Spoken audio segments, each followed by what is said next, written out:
They say time heals all wounds, but they never tell you what time does to trust. Trust doesn't scab over. It dissolves, quietly, invisibly, like sugar in coffee you never meant to drink. My name's Marcus Lane. I'm 52. For a long time, I believed I was living the kind of life people quietly envy. Married to Elle for 25 years. 2 kids, one finishing college, one still riding the tailwinds of adolescence.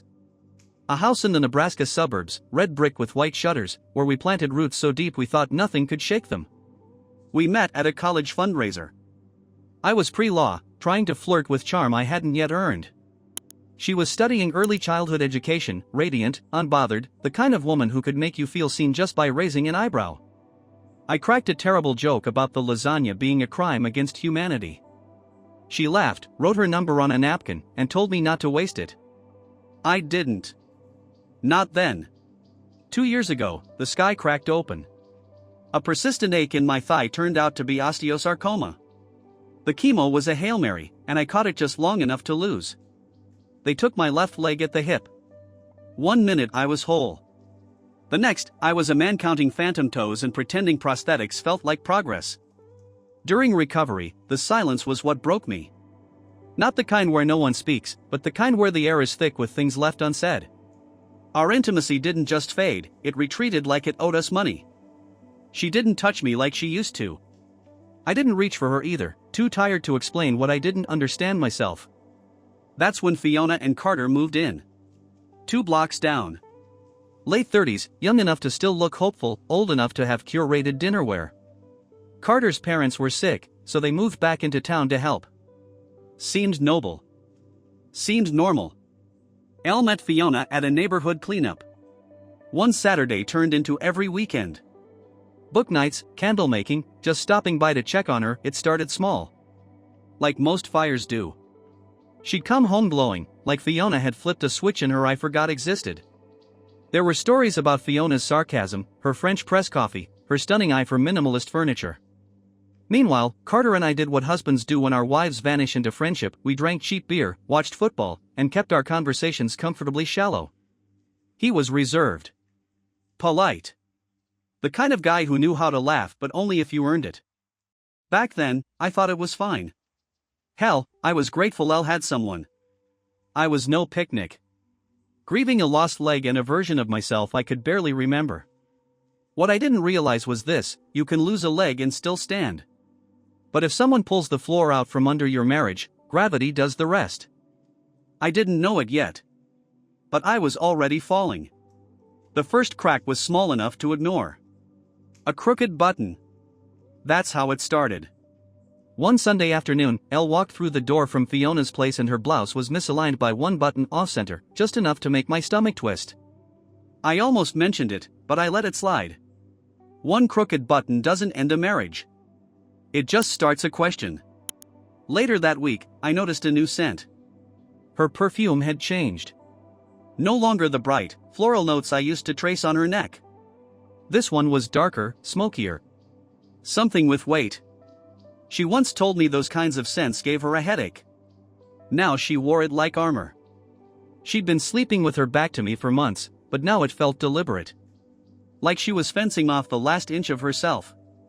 I lay there some nights staring at the ceiling, the sound of her breath so near yet so far away. It was like listening to someone else breathe through a wall. Then came the playlist. I was using her laptop to order groceries when I stumbled on it. A Spotify list titled Unwind. The songs were slow, seductive. Not her usual taste. One track caught my eye, Touch Me Like You're Leaving. I stared at the title like it was a foreign language. Something shifted in me that night. I couldn't sleep. My body was tired but my mind was sprinting. I got out of bed and stood by the window, watching our street, empty and peaceful, as if nothing in the world could possibly be wrong. But something was. I started rewinding our days in my mind. I remembered how she used to kiss me goodbye in the morning, even if I was still asleep.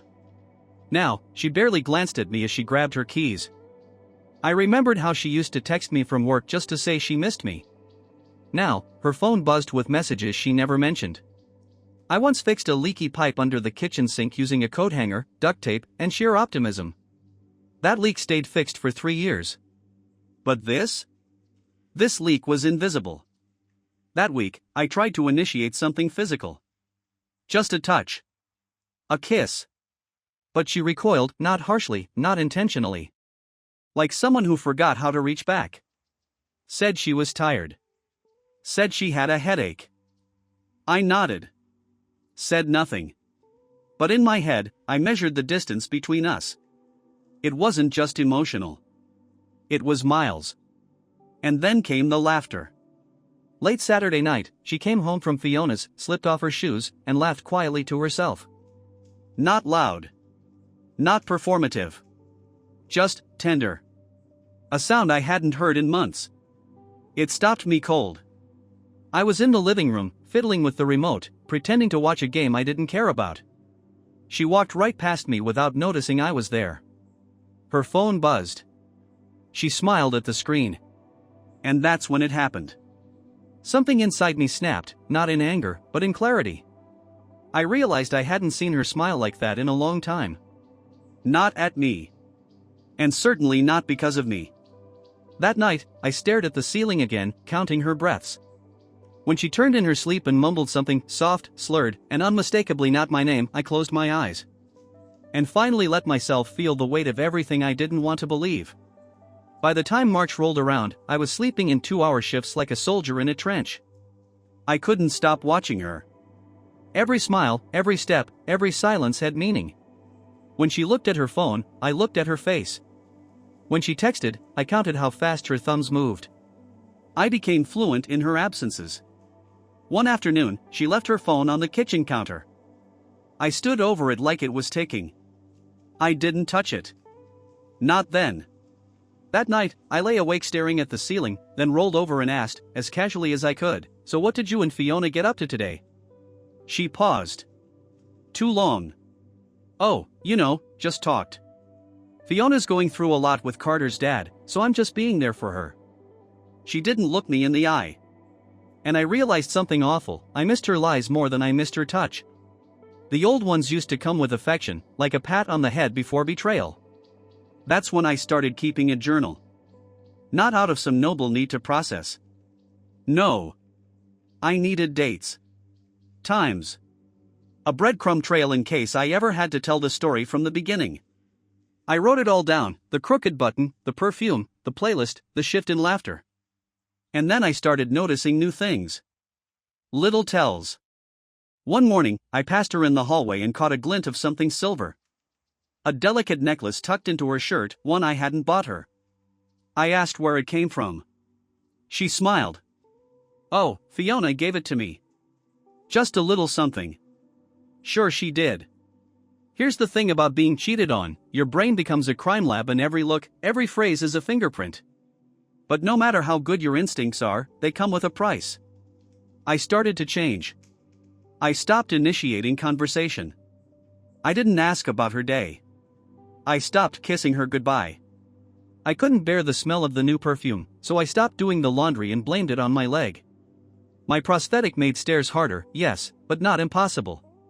Truth is, I just didn't want to wash clothes that carried someone else's cologne by proxy. One night, I made dinner. Her favorite, lemon chicken with thyme and roasted potatoes. She came home 2 hours late and said she wasn't hungry. Then she added, "Fiona and I grabbed sushi after yoga." Sorry, babe. Next time. She used to call me love. Now it was babe. It felt like being demoted. Here comes the moment. I was sitting alone on the porch the next afternoon when my son came out. 17, headphones around his neck, phone in hand. He sat down next to me and stared at the horizon like it owed him money. Then he said something that cracked me in half. "You and Mom gonna get divorced?" I blinked. "What makes you say that?" He shrugged, but not casually. "You don't laugh anymore. She only talks when you're not in the room." I dunno. Just seems like, you guys aren't you anymore. I swallowed hard. The sun hit my eyes and for a second I used it as an excuse to blink too long. He waited. Teenagers know more than we want to admit. "We're going through something," I said. "But I'm trying." He nodded. "You shouldn't have to try alone." Then he stood and went inside. That night, I opened her laptop again. I didn't have a password. I didn't need one. Elle always believed in transparency. Apparently, just not with me.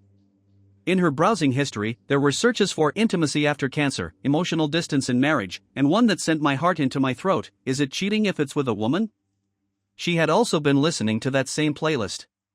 Over and over. The next day, I went for a walk. A real one. Just me and the prosthetic. I walked the loop around the neighborhood twice. By the time I got back, she was gone. No note. No text. Just silence and the faint scent of that perfume still hanging in the hall. I sat down at the kitchen table. Pulled out my notebook. Wrote one more entry. Then I picked up her phone. And broke the rule I swore I wouldn't. There's a strange peace in dread. Once you've made the decision to open Pandora's phone, the fear shifts. You stop bracing for the blow and start cataloging the wreckage. Elle's messages weren't under Fiona's name. Clever. They were under Patio Paints, a local art shop we hadn't visited since the kids were little.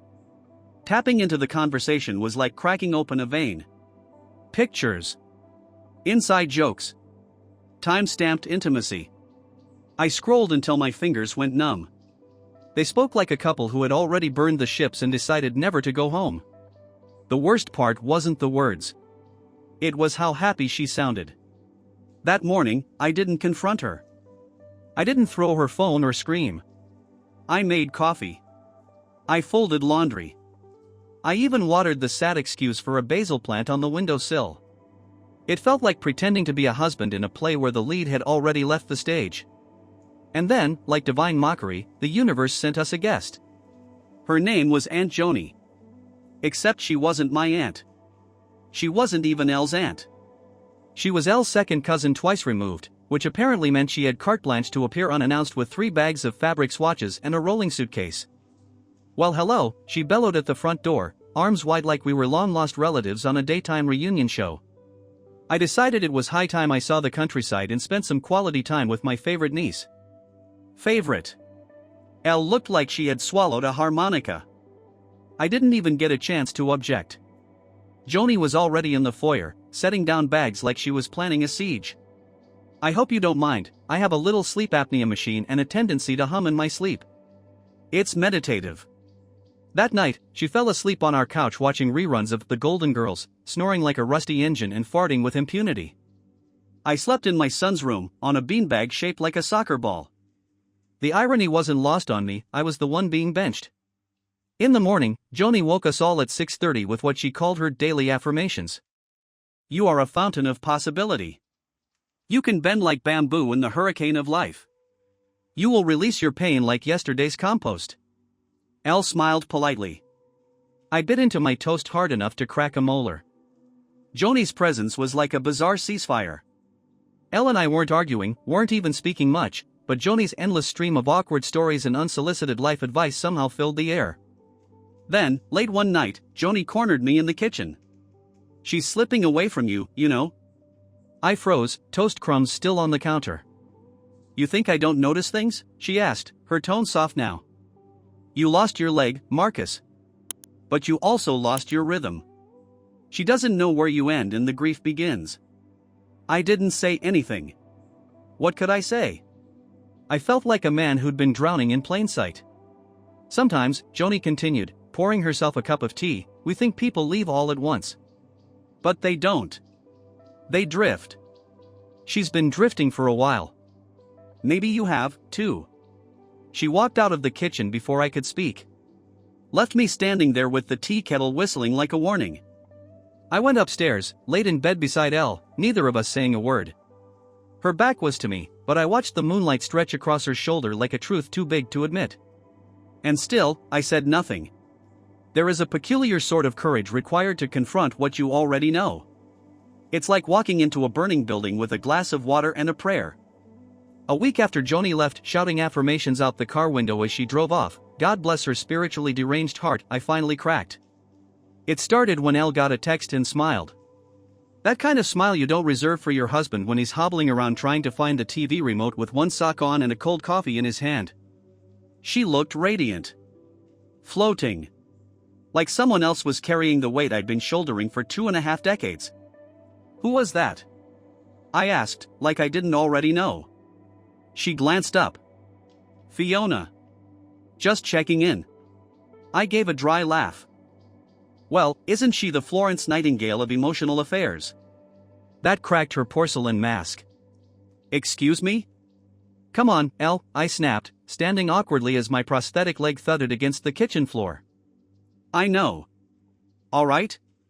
The phone, the playlist, the late nights, the necklace you didn't get from any family member unless they gift jewelry with tongue. She froze. Her jaw tightened. You went through my phone? No. I soul dived through your phone. Think of it as a scavenger hunt through what used to be our life. And guess what? Fiona wins the grand prize. Elle crossed her arms. That was private. So was our marriage. There it was. The line that sucked all the air out of the room. She looked at me like I was a stranger. I looked at her like she was a ghost. It just happened, she muttered. I scoffed. What, did you both trip and fall mouth first onto each other? Don't be crass. Crass? Elle, I lost a leg and apparently, somewhere along the way, you lost your vows. I'd ask if it was my fault, but honestly, if I get blamed for being cheated on because I was in chemotherapy, I might spontaneously combust. She sat down, visibly shaking. I didn't plan this. It's not like I went looking for her. No. You just happened to find the only woman in town who knew exactly when I was gone and how you liked your coffee and apparently, how to touch you in ways I never could. I stood there, realizing I was trembling too. Not with anger. With grief. Because this was the moment the story of us turned into the story of her and someone else. And my part was just the epilogue. She tried to reach for me. Don't, I said. Don't touch me out of pity. That's not your currency anymore. I stumbled back, caught the table for balance, and laughed. Really laughed. The kind of laugh you don't expect from a man whose heart is freshly broken. You know what's funny? I said. I spent 6 months thinking I was the problem. That the missing leg made me less of a man. I bought new cologne, started using conditioner, even watched a YouTube video on how to give a sensual massage. Let me tell you, Al, nothing makes you feel more ridiculous than Googling erogenous zones for middle-aged women while your wife is off getting hers handled by her Pilates partner. Marcus. No. Stop. Don't explain. Because you know what would have helped? One conversation. One damn moment where you said, I'm lonely. I need something more. But instead you chose silence. And then you chose her. There was a pause. Long and brittle. Then she said the line I'll never forget. You were too busy surviving, Marcus. I didn't know how to tell you I felt forgotten. I blinked. And for one agonizing second, I understood. Not forgave, understood. Because somewhere in the madness of sickness and shame, I had become a shadow of myself. You could have reminded me who I was, I whispered. Instead, you looked for someone who didn't know I was missing. I left the room. Closed the door behind me. It clicked shut like the end of a chapter. She didn't follow. And I didn't look back. I always thought if the big betrayal ever came, it would feel like a punch to the gut.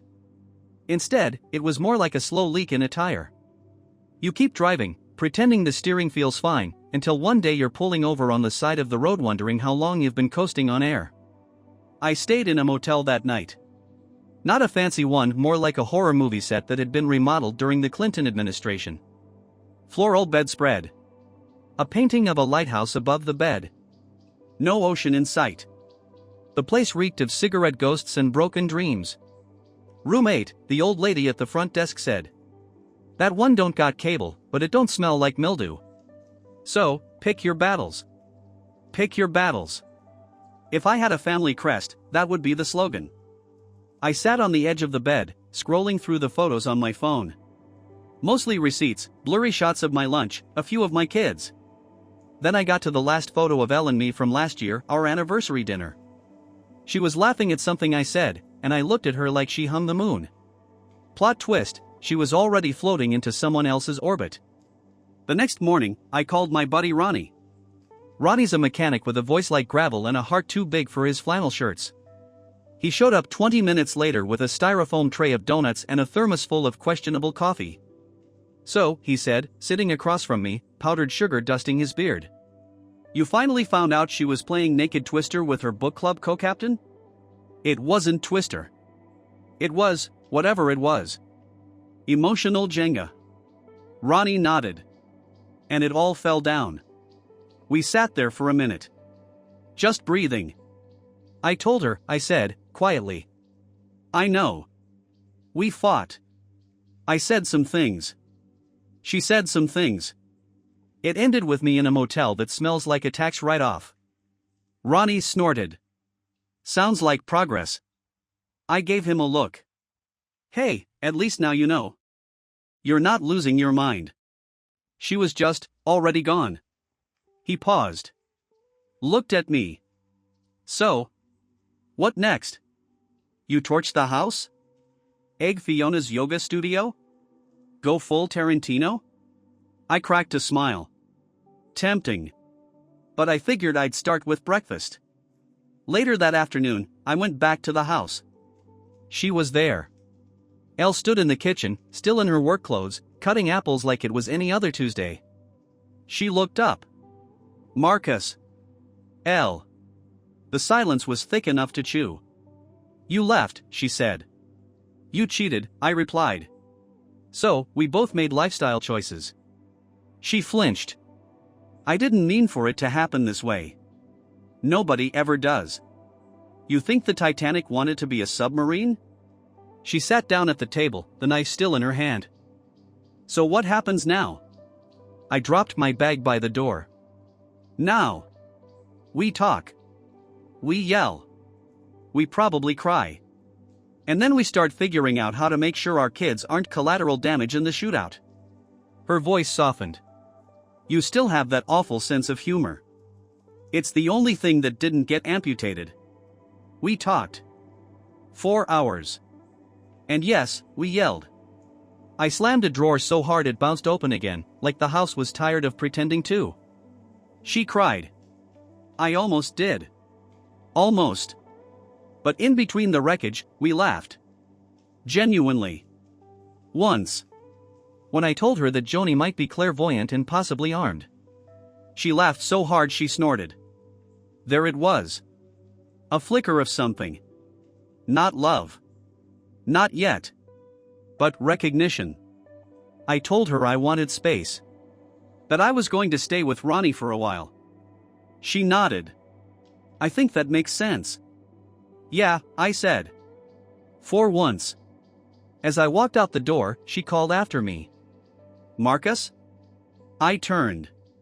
Thank you. For not setting the house on fire. I grinned. Gas is expensive. And with that, I left.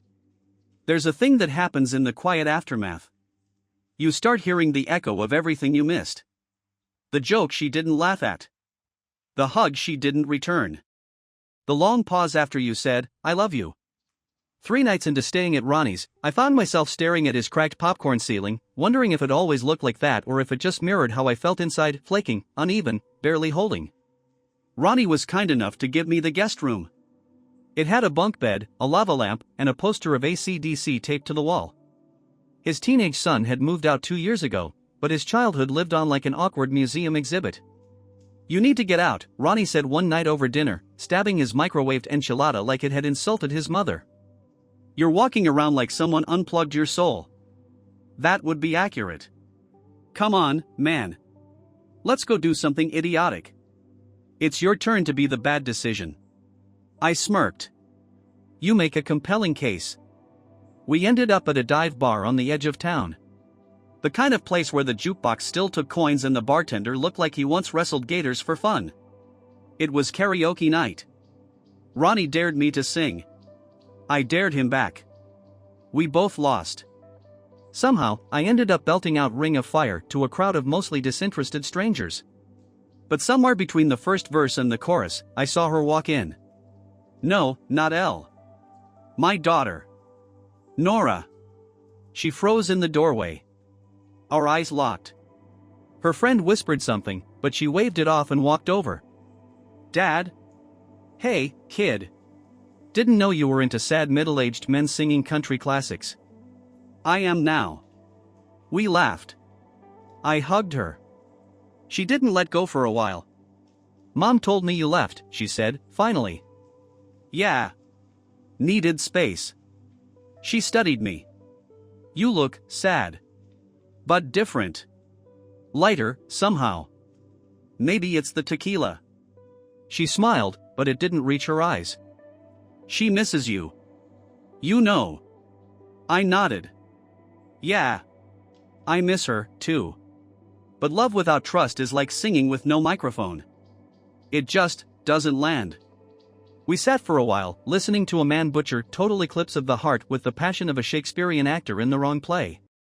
Then Nora said something that kicked me right in the ribs. You know, I never worried about you two. I thought you were the kind of couple who made it. Even when Mom changed. Even when you got sick. You still made me feel safe. God. That did it. I had to blink fast and look at the ceiling. That stupid popcorn ceiling again, even here. We tried, I said. We might keep trying. I don't know. But I'm not going back just to make it look like we made it. That's not fair to either of us. She nodded. I get it. But I just hope the story isn't over. Neither did I. Later that night, back at Ronnie's, I sat with an old notebook. The one where I'd written down all the signs, all the suspicions, all the wounds. I flipped through it slowly. Then I got to a blank page. And I wrote. Sometimes the story needs to burn down before you can build the sequel. Then I paused. And beneath it, I scribbled a question. But what if she already started writing hers without me? The next day, a letter arrived. Elle's handwriting. No return address. Just one line written in ink that looked like it had been cried on. If you're still willing to read it, I haven't finished our story. I read her letter 5 times. Not because it was long, it wasn't. Just that one line. But it felt like it was standing at the end of a long hallway in my chest, echoing. If you're still willing to read it, I haven't finished our story. The thing about showdowns is, you expect them to happen in saloons or courtrooms. Not your living room at 5:14 p.m. on a Thursday while you're holding a grocery bag with thawing fish and crushed bread. I knocked. Didn't use my key. Elle opened the door. She looked like she hadn't slept in a week. Not messy, just unraveled. Like someone who ironed their blouse with worry. You came, she said. Bread's ruined, I said. Let's make it worth it. She gave me a ghost of a smile and stepped aside. I walked in, still carrying the fish. We sat down. No preamble. Just silence. The kind of silence you hear in Tarantino films right before someone gets shot or forgiven. She started. I wrote you because I didn't want the last words between us to be sarcastic metaphors and slammed drawers. That's fair. Though I did think the Titanic line was pretty solid. You always did have timing. Still do. You just stopped laughing. She winced. Then gathered herself. Marcus, what I did, it was betrayal. It was selfish. It was cowardly. I don't expect you to forgive me. But I need you to hear something. She took a breath. I was drowning. Not because of you. Because of me. And Fiona didn't save me. She distracted me. That's not love. That's avoidance. I nodded slowly. That's therapy worthy. You should charge yourself a copay. She actually laughed. A real one. And for a second, I saw the woman I married. Can I ask you something? She said. Go for it. Do you hate me? No, I replied. If I hated you, I wouldn't be here. Hate needs energy. I ran out a week ago. We sat there. both of us in the wreckage of our choices. I looked at her. Really looked. You know what I miss most?